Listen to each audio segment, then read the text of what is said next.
මගේ චරිතය ඝාතනය කරන්න හදන සක්කිලි බල්ලන්ට කියන්නේ සම්මි සිල්වාගේ සල්ලි වලට ඌට යන්න කියලා තියෙනනේ. ටිල්වින් සිල්වා පළවත්තේ කියලා තියෙනවා සම්මිට ඉල්ලා අසින්න කියලා. ඒ කොන්දට ගරු කරනවා. මේ ආණ්ඩුවට බැරි නම් මේ ජනාධිපතිට බැරි නම් ඔය කාලකන්‍යාව එලවන්න එලවන්න කෙනෙක් නැහැ. සම්මි සිල්වා අම්බ මගේ අර මේ දැන් මේ වීඩියෝ එක දාන YouTube එකත් අරන් තිබුණේ. ඉන්දියාවේ අරගෙන තිබුණේ. මගේ ළඟ වැඩ කරපු කොල්ලෝ ටික කොහොම හරි ඒක අරන් තියෙනවා. 1000 ගානක් කියන මේ කත් අරගෙන. උඹ අර මගේ ළඟ හිටපු අබ්බගාතය මට එහෙම කියන්න වෙනවා. ඌට සල්ලි දීලා මැරෙන්න පණ අදින උන්ව සල්ලි වලට ගත්තට උඹට මාව සල්ලි වලට ගන්න බෑ. උඹට මේ රටේ කවුරු සල්ලි වලට ගන්න පුළුවන් වුණත් මේ මාව ගන්න බෑ. මේ හිස නමන්නේ manussත්වයට පමණයි. ඒක හොඳට හැම එකම මතක තියාගන්න. එක එකාගේ සල්ලි වලට යටවන ආමුදුරු කෙනෙක් නෙමෙයි මේ. manussකමට විතරයි හිස නමන්නේ. මොදින් මොකෙක් හරි කිව්වොත් ඒක අහනවා.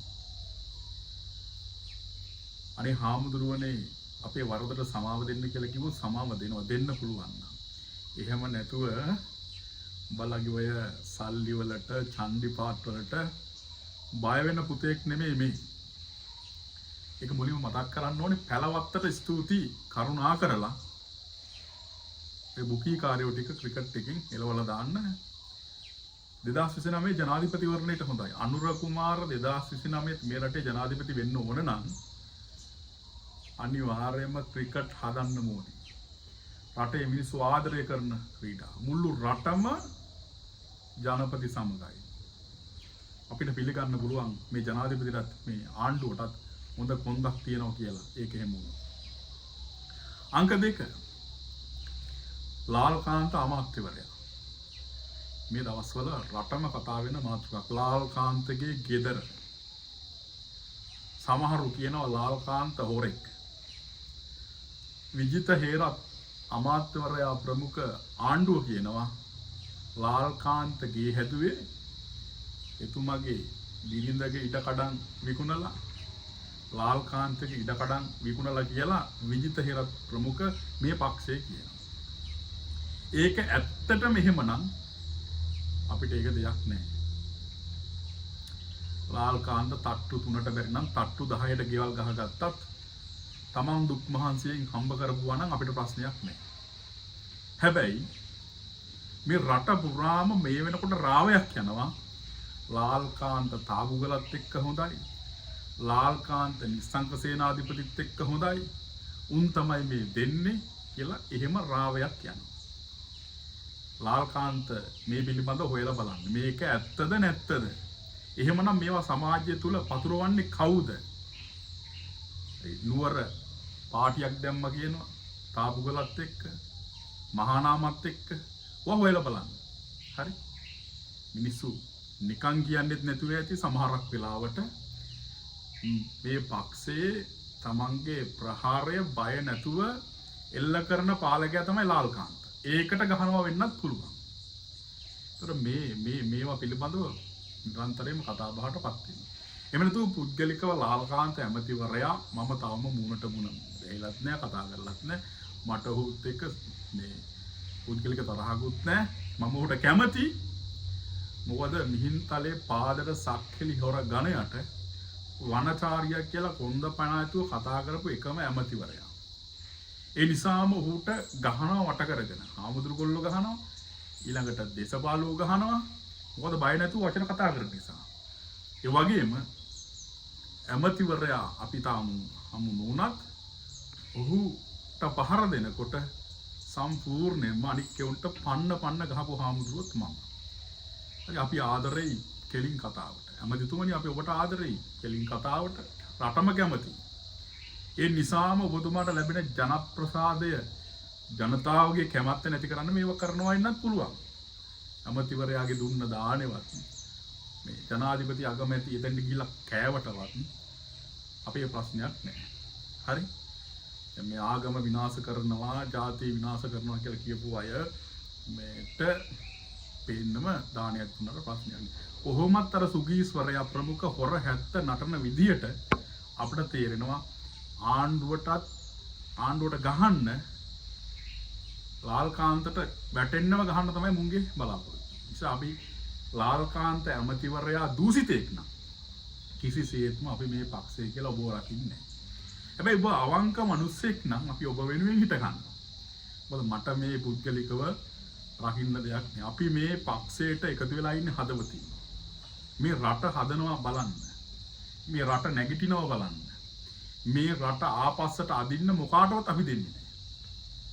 ළඟට ගල්ලංගුරු කේස් එක. ගල්ලංගුරු කතාවත් ඒ ගල්ලංගුරු ප්‍රශ්නේ බලනකොට වටපිටාව බලනකොට අපිට පේනවා මෙතන මොකක් හරි දෙයක් වෙනවා කියලා. ඒක ඉදිරිපත් වෙන පුද්ගලයෝ දිහා බලනකොට ඒ අමතිවරයා වරද දැන් අයින් වෙලා තියෙනවනේ. ඒ අමතිවරයා වරදක් කරලා තියෙනවනම් ඔහු අනිවාර්යයෙන්ම සිරගත කළ යුතුයි. මොකද ඒ බලශක්තිය අමතිතුමත් එක්ක මගේ පුද්ගලික තරහක් නැහැ. රාජාංගනේ හාමුදුරුවෝ වරදක් කළා නම් රාජාංගනේ හාමුදුරුවෝ රකින්න ඕනේ නැහැ කවුරුවත්. ජනාධිපතිවත් නකමැතිවත්. හැබැයි නිරපරාධේ දඬුවම් විඳින්න බෑ. හරි? නිරපරාධේ දඬුවම් විඳින්න බෑ. ඇස් දෙකෙන් ජීවිතේට කුඩු දැකලා නැති, ජීවිතේට බුලත් පිටක්වත් කාලා නැති මට මේ දූෂිත විපක්ෂය සල්ලි දීලා, සම්මිය සල්ලි දීලා රට වටේම මඩ ගස්සනවා. පොලිසිය විකුණලා ඊළඟට සමහරට මුගේ සල්ලි නොදීපු තැනක් නැහැ. මම බලනවා ඇති මේ ආණ්ඩුවේ අමතිවරයෙක් අල්ලගන්න. පුළුවන් නම් කවුරු හරි අල්ලගෙන මාව හිරේ දාන්න බලාගෙන ඉන්නේ ඇයි උන්ට ඉන්න පරම හතුරා මොනවා හරි කරලා මම කියනවා මේ රට වනසන්න උදව් කරනවා නම් මොකෙක් හරි පණ පිටින් තියන්න එපා. මේ රාජාංගනයේ හාමුදුරුවෝ වරදක් කරලා නම් එල්ලා මරා දෙන්නට කිසිම ප්‍රශ්නයක් නැහැ. මම මේ පක්ෂයට උදව් කරා කියලා වැඳ අනේ ජනාධිපතිතුමෝ මාව බේර ගන්න, අනේ අගමැතිතුමිය මාව බේර ගන්න. එහෙම හිගන මිනිස්සෙක් නෙමෙයි මම. වැරදි නම් මට ඕනම දඬුවමක් දුන්නාට කිසිම ප්‍රශ්නයක් නැත. හැබැයි ඕන කෙනෙකුට පේනවා මුළු රටෙම වට කරලා මේ වෙනකොට මුළු Facebook එක පුරාම YouTube ගත්ත පන්සලට ඇවිල්ලා තවම නීතියක් නේ. TikTok, Facebook අලුතෙන් හදපු මේ channel එකක් ගත්තා. යන්තම් නැවත යලි ලබා ගත්තේ. හරි? ඔක්කොම ගන්නවා. මඩ පිට මඩ ගහනවා. සම්මියට බැනපු දවස් ඉඳන් දැන් සම්මිය බයේ ඉන්නේ. ඇයි? උන්ට නිධානයක් ක්‍රිකට් කියන්නේ. හරි? මෙච්චර කාලයක් ඌ රටේ ජනාධිපතිට වඩා බලවත්. ඉවත් කළොත් මේ තමයි ආණ්ඩුව. ඌ අයින් කරොත් මට එන ආරංචිය යනවා යන්න කියලා තියෙනවා. ඒ නිසා මගේ හඬ නතර කරන්න හදන YouTube එක ගන්නවා. දැන් ඌට ඕනේ කොහොම හරි අවසාන මොහොතේ මාව මරලා හරි ඌට මේකේ ඉන්න ඕනේ. ඇයි? ඕන තරම් ධනෙ ප්‍රකෝටි ගණන් ධනෙ අතහරියද? මේක හොඳට බලන්න ඕනේ. මං කියන්නේ මෙච්චරයි ඔබලා මට මඩ ගහන්න ඉපා. හරි? මේ රටේ ඕනම එකෙක් මඩ ගහලා චරිත විනාශ කරන්නේ මට ඕන දේ මම කියන්න ඕන දේ කෙලින්ම කියනවා. මම අපරාධ කරලා නැහැ. හරි? මගේ දෙමව්පියන් නිකන් මඩ ගහන්න ඉපා. ඒ මිනිස් දුක් මහන්සියෙන් හදාගත්ත ගෙදරටත් මම මඩ ගහනවා. ඒ කියන්නේ උඹලට මාව විනාශ කරන්න පුළුවන් හැමදේම උඹලා කරනවා. මාව සිවුරෙන් උඹලා මට මොනවද නොකරේ කියලා. මේ රටේ මිනිස්සු බලන්න රාජාංගනයේ හාමුදුරුවන්ට ඇයි මුන් මේ තරම් මඩ ගහන්නේ? හරි. මුන්ගේ නිකායින් යවුවා, අඩු කුලේ කිව්වා. හරි. ඊළඟට නම ප්‍රසිද්ධ කළා අනුර සුසන්ත කියලා. හරි. අද සීට් එකක් දෙන්න එපා කිව්වා, දාන ටිකක් දෙන්න එපා කිව්වා. දැනුත් පෝස්ට් හදා ගහනවා හැම තැනම ගහනවා. ඇයි? මුන් දන්නවා මාව නතර කරන්න බෑ. මම පටන් ගත්තොත් ඉවරයක් වෙන්නම ගහනවා. එදා කොළඹට ගිහිල්ලා සම්මියට ගැහුවා. මුළු රටම එක හඬින්. එතනට ක්‍රිකට් පාලක මණ්ඩලය ළඟට ඇවිල්ලා හිටියේ පොඩි ප්‍රමාණයක් තමයි. හැබැයි කෝටි ගණනක් මුළු වීඩියෝස් ටික බැලුවා. ඒ කමෙන්ට්ස්, ඒ ලයික්ස්, හරි? මිනිසුන්ගේ කැමැත්ත දිහා බලනකොට තේරෙනවා මුන්ට රාජාංගනයේ හාමුදුරුවෝ වචනයක් පිට කරොත් මුළු රටම එතන කියලා. ඒක දරා ගන්න බෑ. හරි? නිසා ගරු ජනාධිපතිතුමනි, ඔබ ඉන්න තක්කඩි ධම්මික පෙරේරා අරු මුන් කියන මේ ජනාධිපති මුන්ට බයයි මේ ජනාධිපති අරුට බයයි මේ ජනාධිපති ධම්මික පෙරේරාටවත් සම්මිසිල්ලටවත් දඩ්ලි සිරිසේනටවත් බය වෙන්න ඕනේ නැහැ. එමන ඡන්දයක් ඕනේ නැහැ. ව්‍යාපාරිකයන්ට ඕන විදිහට රට කරන්න අපරාධ ඡන්දයක් තියන්නේ. ඔබතුමා 2,25,00,000ක් වෙත ජනතාවගේ නායකයා ජනාධිපති. එක තුට්ටු දෙකේ ව්‍යාපාරිකයන්ට නැමෙන්න ඕනේ නැහැ. විධායක ජනාධිපති.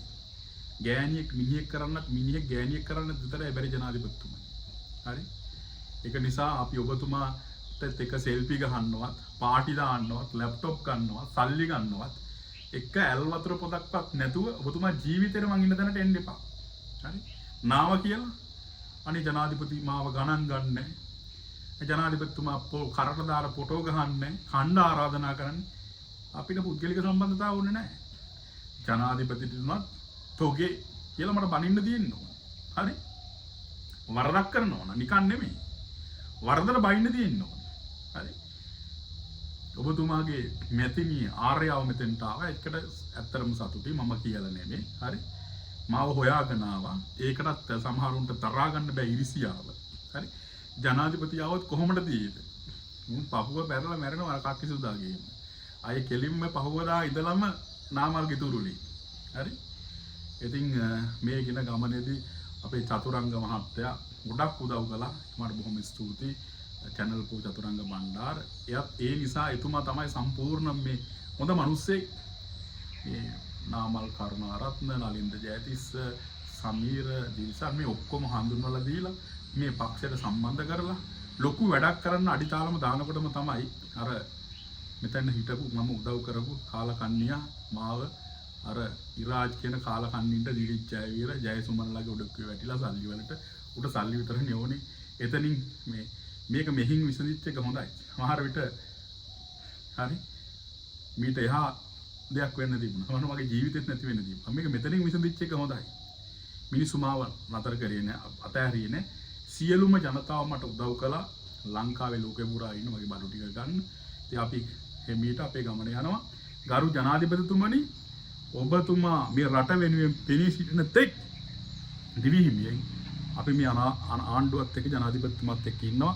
ඔය ඇමතිවරුන්ට කියන්නේ අනේ ඇමතිවරුනි හාන්න නම් එපා. ඊළඟ සරණයි.